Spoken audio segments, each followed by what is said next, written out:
Hi, Dr. Dang. So for project 6 and 7, I decided to do problem 2, which gives the equation of an ellipse, and that equation is x squared plus y squared, and the x squared is over 25, and the y squared is over 9. This all equals 1, and thankfully for these types of equations, the right side has to equal 1, so we don't have to divide any numbers over here. So for a standard equation of an ellipse, it is x minus h squared plus y minus k squared has to equal 1, like I said earlier. And in this case, a squared would be on the bottom, and in this case, b squared would be on the bottom.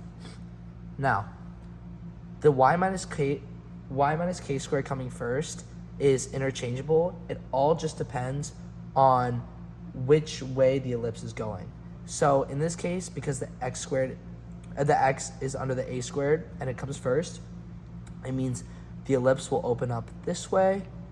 And if it was the other way around, y minus k squared opening up, starting this equation off, then it would open up this way. So it would be vertical because y is up, x is horizontal. So now moving on back to the equation, x squared plus y squared, x squared over 25, and okay. So you see a squared and b squared, and you have this right here. So the square root of that would be 5, and the square root of that would be 3. So you can dictate that these two are equivalent. That allows you to conclude that a equals 5 and b equals 3. Now, for these types of equations, in order to find c squared, which is the foci, you would do a squared minus b squared equals c squared. So for this, that would be 25 minus 9 equals 10, 15, 16. So that equals 16. So that means that c would equal 4. Now, having the entire written out of the ellipse is very important. And that is because, as seen, for the blue circle, the ellipse is the vertex. Hold up. Sorry, Dr. Day. So for this equation, the blue circle radius is the vertex, and for the teal circle, it is the co-vertex. So this is helpful because with the ellipse, you can determine that the vertex is 5, and the co-vertex, a equals 5, and the co-vertex is 3. So that ultimately will help us get to our final equations. So the equation of a circle being x minus h squared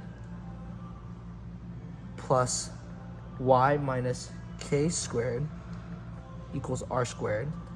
We can determine the rest of the equation.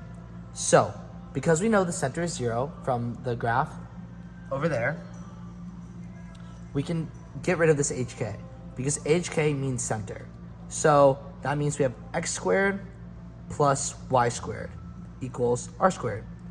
Now, like I said earlier, in the blue circle, from the ellipse, you can determine that the radius of the blue circle is 5 because that is a. So that being said, we can determine that the radius is 5, so that's 5, but that's squared. So the final answer would be x squared plus y squared equals 25. Now, there's two circles. So as you see in the ellipse, the other circle, you can determine the radius by looking at the co-vertex, which in this case is the y-axis because it is the smaller amount. So as we determined, the co-vertex is 3. So we can once again look at the equation of a circle, which is x minus h squared plus y minus k squared equals r squared. And as we talked about earlier, there is no center, so it's x squared plus y squared equals r squared. And as we referred to, the co-vertex is the radius. So we can plug that number right back in. And the covertex being 3, you can go x squared plus y squared equals 3 squared, and ultimately give us x squared plus y squared equals 9. And that finally leaves us with x squared plus y squared equals 25 as one of the equations. That's the bigger circle.